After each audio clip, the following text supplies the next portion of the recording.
Augustin. Ça vous plaît? Bien écoutez, on est content.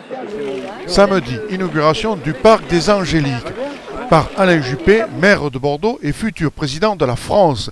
Écoutons monsieur Alain Juppé qui nous parle des Sahraouis. Monsieur Benegarax vient de nous rejoindre, donc je remercie l'État de sa participation. Il était il y a un instant au contact des représentants des Sahraouis qui sont ici sur la tête du pont Saint-Jean, et c'est pour moi l'occasion d'en dire un mot.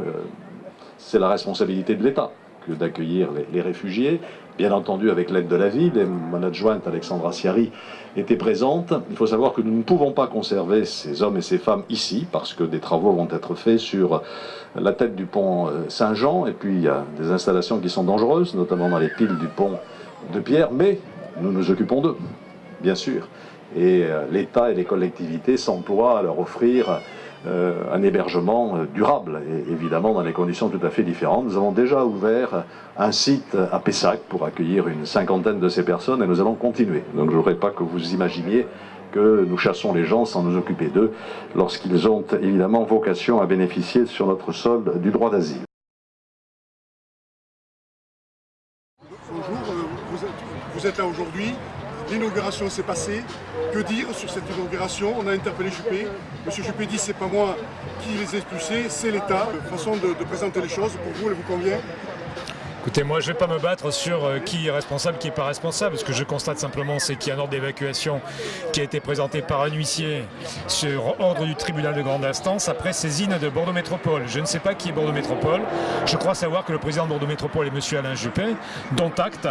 Ce qui nous a été indiqué, c'est qu'il y aura une solution de trouver. Donc on espère que cette solution-là sera la plus imminente que possible, puisqu'effectivement on va arriver dans aujourd'hui des périodes de froid, qu'il y a déjà des situations un peu compliquées du point de vue sanitaire, compte tenu des conditions de non-logement de ces personnes. Et voilà, donc pour l'instant, ce qu'on souhaite simplement, c'est qu'on reste dans une ligne qui respecte le minimum de droits qui est théoriquement dévolu aux demandeurs d'asile. Ici, ils sont venus interpeller M. Juppé, il leur a parlé quelques secondes, il est reparti en catastrophe. Pour l'instant, lui, M. Juppé dit qu'il y a 50 places à Pessac, qui ne sont pas toutes complètes, ils veulent les envoyer là-bas. Que dire sur cette situation? On va dire et répéter que Pessac est une avancée si on veut considérer que la mise à l'abri en dur est une sorte d'avancée par rapport à un hébergement sous tente. Maintenant, on est très loin des conditions d'accueil qui sont théoriquement accordées aux demandeurs d'asile, à savoir il n'y a absolument aucune nourriture, il n'y a pas d'accompagnement en termes juridiques par exemple.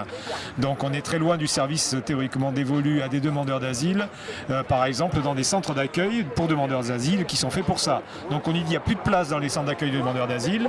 On crée des structures d'hébergement à minima. Ça ne suffit pas, d'autant que là il faut bien voir qu'on a des conditions qui... Bon, effectivement c'est vraiment une situation d'urgence et de mise à l'abri pour des personnes qui seraient vraiment totalement à la rue. Donc eux ils sont totalement à la rue à la moitié puisqu'ils ont des hébergements sous tente. Le problème c'est que à Pessac ils ne peuvent absolument pas rester au-delà de 9 heures dans la journée sur place. Pour peu qu'ils soient un petit peu malades, ben, ça ne sert à rien que de leur proposer une offre d'hébergement qui ne garantisse pas un minimum de mise à l'abri à la journée. Ça c'est la première chose. La deuxième chose, qui est au moins sur le terrain ils peuvent se faire à manger, et à Pessac ils ne peuvent pas se faire à manger. Donc ils sont obligés de toute façon de sortir et effectivement d'aller chercher de la nourriture ailleurs. Donc bon, on considère que c'est une solution vraiment à minima et tirée par le cordeau. On espère que les autorités feront le nécessaire pour permettre à ces personnes-là, je dirais, de traiter ou d'attendre la réponse à leur demande d'asile dans des conditions un petit peu plus respectueuses. C'est tout. Est-ce que vous allez être vigilant pour surveiller l'expulsion, puisqu'elle Juppé a dit qu'elle était prononcée? J'ai des combattants. Garantissez qu'ils ne seront pas expulsés parce qu'ils ont eu l'ordre d'expulsion. Non, ils seront expulsés naturellement, ils ne peuvent pas rester là. Ils seront expulsés. Non, bien sûr, c'est l'État qui s'en occupe, c'est pas moi.